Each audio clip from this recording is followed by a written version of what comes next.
The Gospel of Gold by G.S. Lewis. Gold. He turned his head, the only part he could still move, in response to the voice he knew. Spirit rested by him in a kneeling posture, once more in her winged humanoid form. For the first time, however, Gold felt no joy or relief at the sight of her. He did not doubt that she had saved him and brought him here, wherever here was, but the sore memories of Goldenrod City were still too raw and fresh in his mind. "Where am I?" he asked flatly. "A hidden place," Spirit replied softly. "A tucked-away grove near Johto's National Park. Here I have brought you to rest and revive." Gold smiled bitterly and closed his eyes. "Rest and revive?" he asked. "Well, isn't this a relationship in reverse? Here you've become the trainer, and I the Pokemon." Spirit was quiet for a moment. When Gold opened his eyes again, she was smiling at him, but hers was pure and unfeigned. He felt slightly abashed for his own ironic smile, but he was in no mood to be reasonable. "I am training you," said Spirit. "A few years sooner than I would have wished, but in a way that will ready you for the great task ahead." "Yeah? Are you ever going to share what that is?" Gold asked, no longer bothering to smile. "How about you tell me right now?" "There is some wisdom to your question," Spirit acknowledged with a kind nod. "Too many trainers act without the final end in mind. When you are ready, I will affirm the answer you discover, but your time has not yet come." "Then what can you tell me?" Gold demanded, and he would have leapt to his feet if the sheer weight of the ash was not holding him down. "I'm getting sick of all this secrecy and hidden meanings and never knowing what I'm doing until I'm right up against the danger." He had meant to listen to Spirit's response, but now he could not stop the words flowing from his mouth. If Spirit had stood before him in her true, radiant form as the Phoenix, he would be overwhelmed by awe, and all his upset and bitterness would retreat into the darkest recesses of his mind. But in her unassuming form of a human woman, Gold found himself unleashing his anger at last, anger that he didn't even realize he had pent up against her. "I really am like the Pokemon here," he continued breathlessly. "I got caught up on a journey that I never meant to take, at least not like this.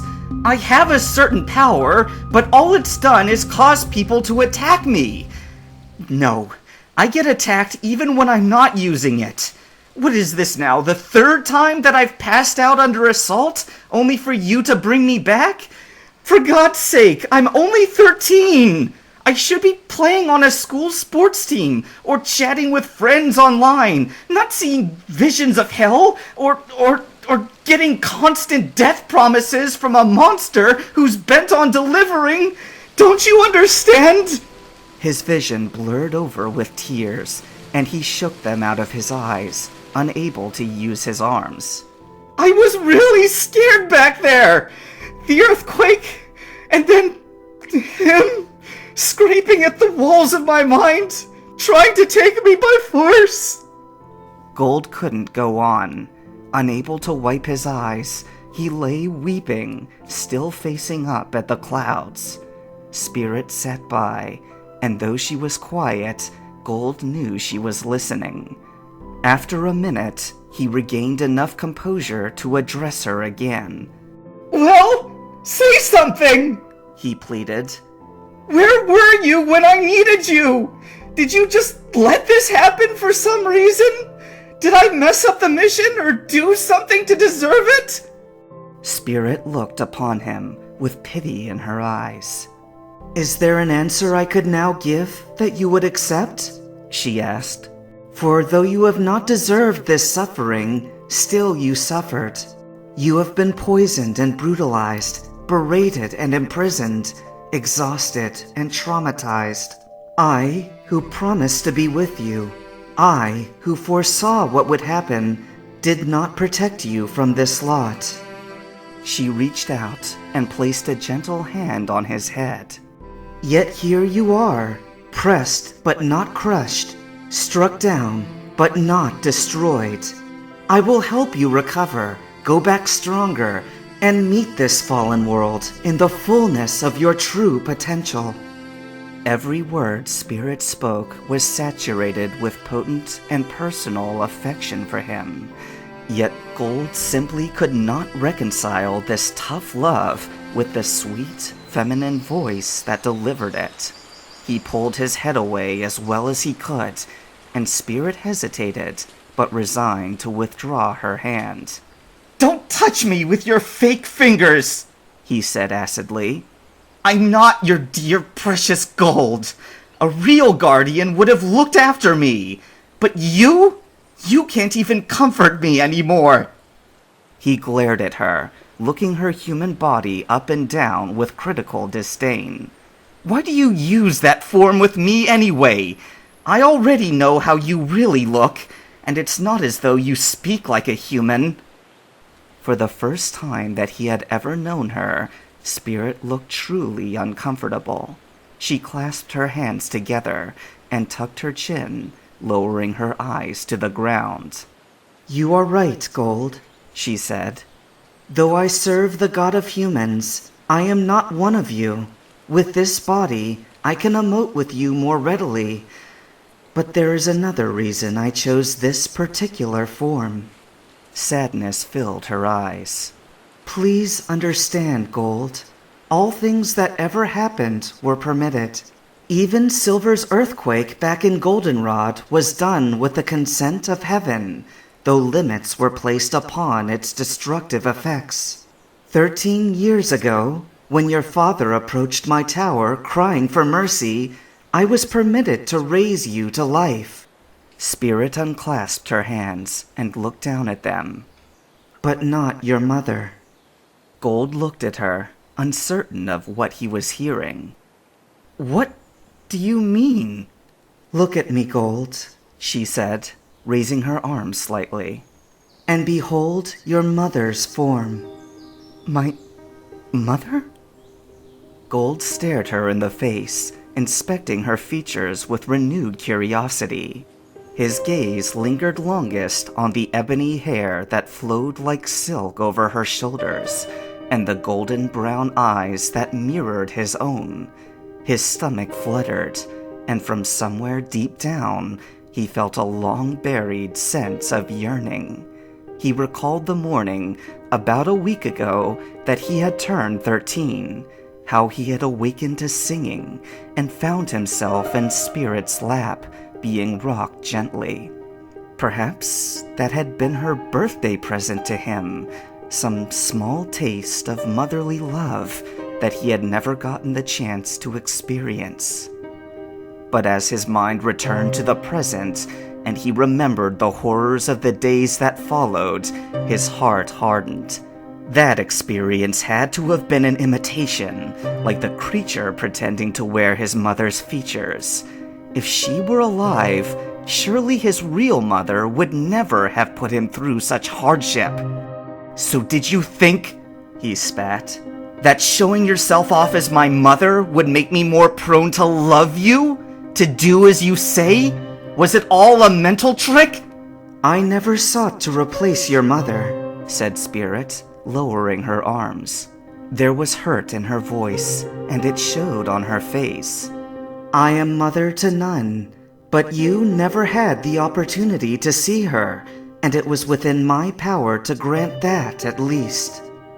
Even in Gold's anger, Spirit's sincerity broke through to him.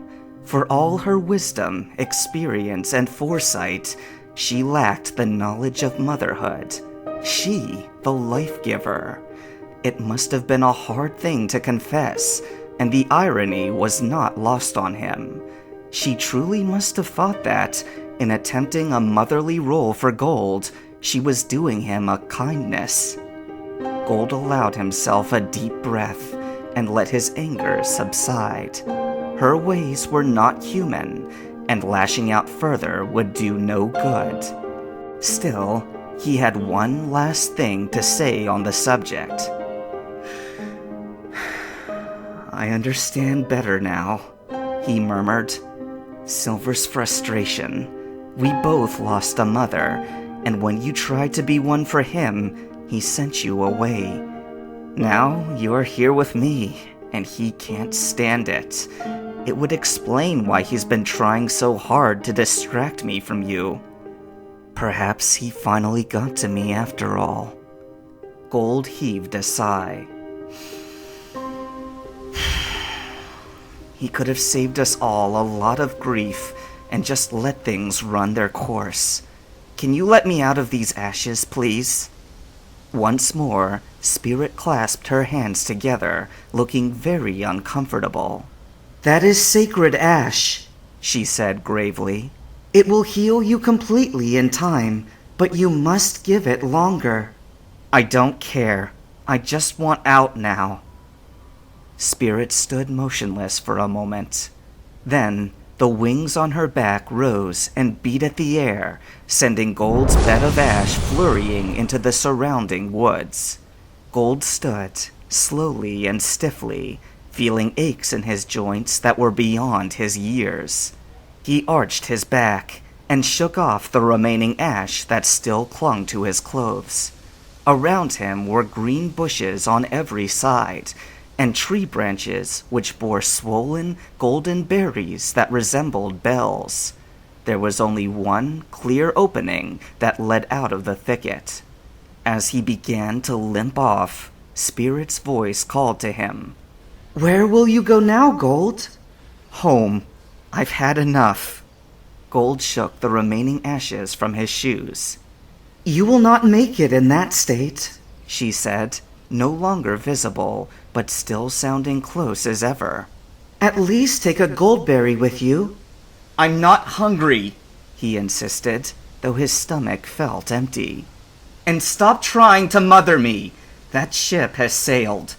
"You are experiencing a low point, Gold," Spirit pressed, her voice still unfailingly patient. "It will pass. To everything there is a season, a time for every purpose under heaven." Gold stopped, partially because he had encountered a pool of water that stretched in all directions, and partially because he had no mind to discuss philosophy with her. He turned, and though nobody was there, he spoke in a loud enough voice to carry back to the thicket. "I'm done, Spirit! This is supposed to be a journey for Pokemon trainers, and I've rejected that role several times. The Johto Journey has no place for me, and I'm tired of looking for one.